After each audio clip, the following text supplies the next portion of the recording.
Of course, Amazon was making a smartphone. Our smartphones are our most personal devices, our most used devices, and Amazon wins when it's right there in front of you. So of course Amazon was making a smartphone.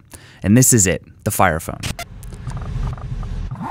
The first time you look at it or touch it, there's really nothing remarkable about the Fire Phone. It's a black rectangle, a slab of glass and beveled plastic. It's heavy, but not really, big, but not really. It's just a phone. It has a 4.7-inch 720p display that's not anything special, but certainly gets the job done. It has 3 speakers, so you'll always get stereo sound. It has a raised home button, which I weirdly like a lot, and an etched Amazon logo on the back. It has excellent performance, thanks to a Snapdragon 800 processor, and about a day and a half of battery life. It's all good enough without ever standing out. It's just fine. The camera, at least, is fairly straightforward and pretty good. It's 13 megapixels and takes solid, sharp images in just about any situation. It's better in low light than almost any Android camera I've tested, actually. There's a nice panorama mode, plus one for taking photos you can look at, with the dynamic perspective features turned on. The only problem is the camera's slow. Slow to focus, slow to shoot, just slow. The only hint you get from looking at the Fire Phone that it might be something a little bit different is the 5, count them, 5, camera lenses pointing out of the front bezel. They make for an ugly front of a smartphone, like exposed screws or visible seams, but they enable one of the most important features of the Fire Phone. That feature is called dynamic perspective. It uses 4 cameras in the 4 corners of the Fire Phone's face to recognize your head, its position, and its motion. And then it lets you see lots of different parts of the phone's OS in 3D, sort of. When you look at the home screen and move your head around, you'll be looking around the icons. You can also move the phone, which responds to tilts and gestures to always be showing you more information. To open the quick settings menu and the notification window, you flick your wrist back and forth with the phone in it.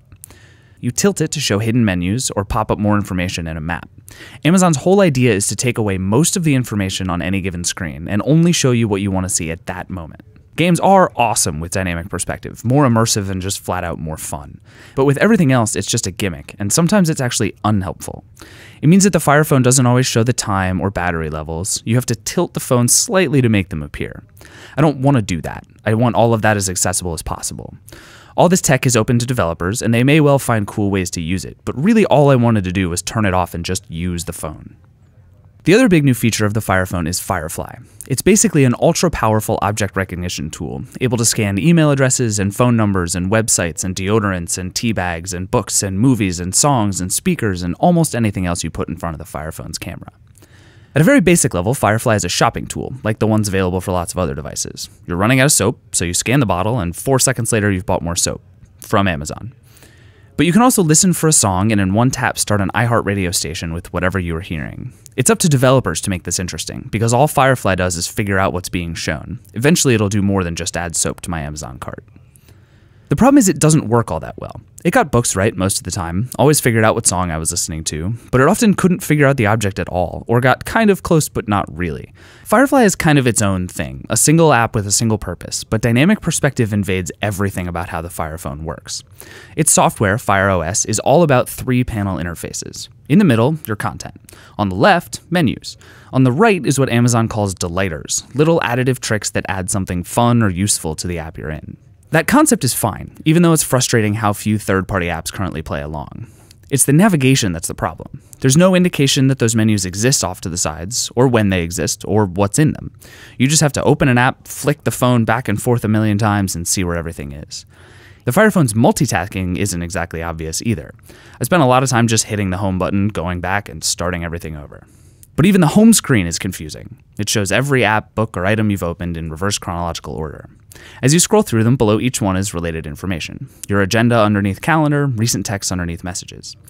Underneath most of them, though, is just more stuff to buy.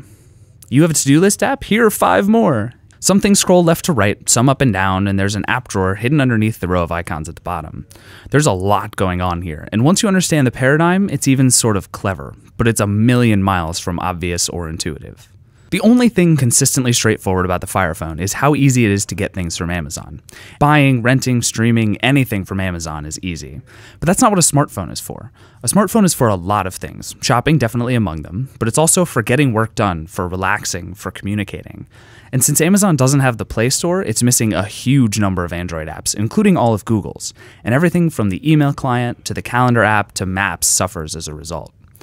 Amazon's only going to win if it gets developers on board with its most unique features, and when it can't even compete on number of apps, it's hard to see them really working to develop for one phone on one carrier from Amazon. So the Fire Phone costs $199 with a 2-year contract, and it's available from AT&T. It's full of big ideas, a couple of them huge and full of potential that will probably never be realized. In a few months or years, things like Dynamic Perspective and Firefly could go from cool gimmicks to actually important features.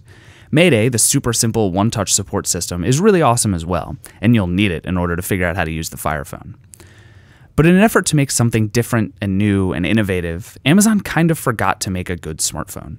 A good smartphone should be fast and efficient, entirely without complications. The Fire Phone tries to be fun and delightful, but too often it's just complicated.